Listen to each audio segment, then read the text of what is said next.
hello. So today was a busy day. Actually, it wasn't. We went to the beach all day. Had some breakfast here, went to the beach. Actually had my GoPro on me, which was helpful this time, and got some footage in the water.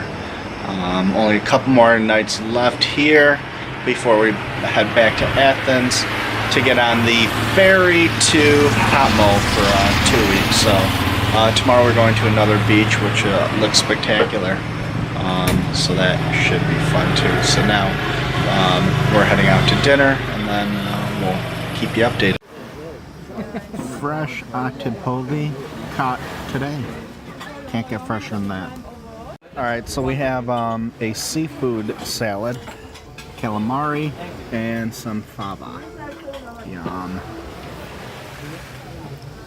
Can I move the lemon? And the last part of the meal is the fresh caught fish.